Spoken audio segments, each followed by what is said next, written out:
Cynthia Locke and Jake Fretz with My Home, You're on Good Company. It's Holly Taylor. It's a Friday, meaning I get to hang out with one of our Good Company correspondents. And today it's the one, it's the only, Johnny Rocket. How are you? He's ranked in the top 5 of correspondents that you talk to on a Friday. Unfortunately, there's only 4 of them. I said what I said.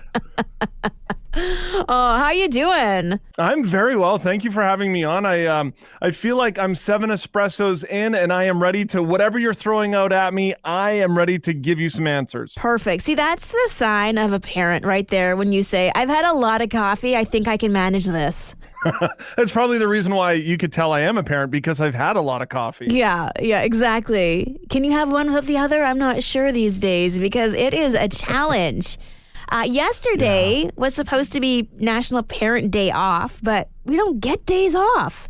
I never got the memo. Yeah. I don't know why anybody, why didn't my kids wake me up and say, hey, Dad, you get the day off today. Don't worry about us. We're good. Yeah, I wish. I really do. We were talking about this earlier to see, like, what would a parent day off even look like for you? Sure. Break it down. Parent day off. Go. I would sleep in, and then I would wake up, and I would feel guilty about sleeping in. And then I would probably get caught up on everything that I didn't get to do because of my kids running around doing whatever else. And then I would probably try to go to bed early and then look at my phone for the next 3 hours because I'd be worried about my kids. Yeah. Yeah, no, that's actually probably pretty accurate. I know when I take some time off or I go somewhere, I miss my kids. Yeah. And I'm like, oh, I can't wait to see them again. Then I get home. Have you ever done date night? Yes. Where you eat quick, your conversation is all about the kids, and then you're lonely, and then you feel lonely because you miss your kids. Yeah. And then, like you just said, and then you get home. Yeah. And then you're like, oh, I should have stayed out longer. Why didn't we get ice cream? Yeah. Now the kids want ice cream. Becomes a family day instead.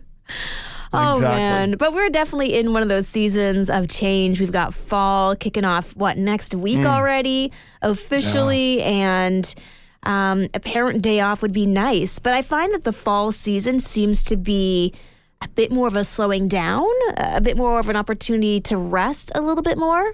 I don't know. Yeah, what is your take on fall?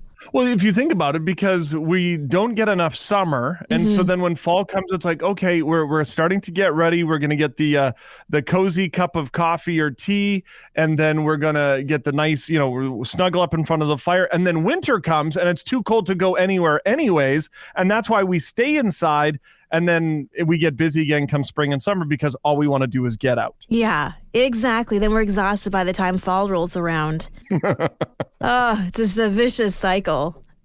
Well, what are some of your family's techniques to fully enjoying the fall? So my wife, her favorite time of year is fall, and I think a lot of it has to do with the changing of the seasons and everything. Kind of, you get from this period of summertime going into maybe a little more rest and relaxation. So we do definitely do a lot more family things. I think, like, you would think that it'd be a summer thing, but we're definitely, I think, more of a family fall thing. Yeah. And do you guys do the family pic, like the fall family photos? Oh yeah. Like, that's kind of the time to do it. We don't want to do the winter ones, and the summertime, usually we're so busy and nobody wants to see me in a beach picture. So it's kind of the family fall pictures are kind of one of those things. Yes. There's I think a lot of more of an opportunity for us to spend time together and then also have a little more rest. Yeah, no, I agree. And it's important to have seasons in our lives where we do rest and to be listening to our bodies, listening to our minds, listening to what God has put on our hearts, and just remember that in life we will have fall seasons, and those are seasons where we really need to wind down and rest. Yeah, I mean, God on the seventh day, he rested. It says that in Genesis. In Psalms, he says, be still and know that I am God. And he realizes that the rest of that is important. And there's a lot of different examples throughout the Bible on why rest is important. It's so true. And I think of Mary and Martha, one of my favorite sections of the Bible to reference, because I was always so offended by it because I'm a Martha. But I think society-wise, a lot of us are Marthas, and yet God was so happy that Mary just sat there and listened to him. I don't ever remember him praising those who were super busy. And I mean, like even, there's so many different examples. I mean, I want to, oh, what about this one? Or what about that? Where, and the Lord comes to you in times of quietness and stillness and times where you are seeking rest. And I think that's important. There's a reason why that there's so much examples of rest. Mm-hmm. Because we do it very poorly.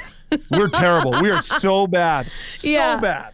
So as we head into fall, as we miss Parent Day off, maybe we can have a redo, but maybe there are some ways that we can just try to more faithfully build rest into our days. What are you thinking? Yeah, that's good. Yeah. No, that's good. I think we need to be aware that we're not doing it enough, and maybe we just need to take that extra time. And as busy as we are, just say, no, in the family calendar, let's put from 6 until 8 and we are going to rest. Or let's put from this time to this time and we're turning everything off. Let's just rest and be as a family. Yeah.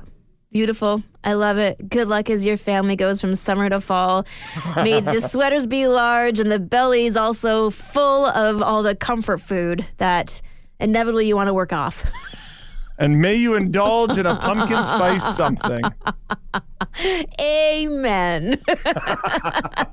Thanks so much, Johnny. No, thank you.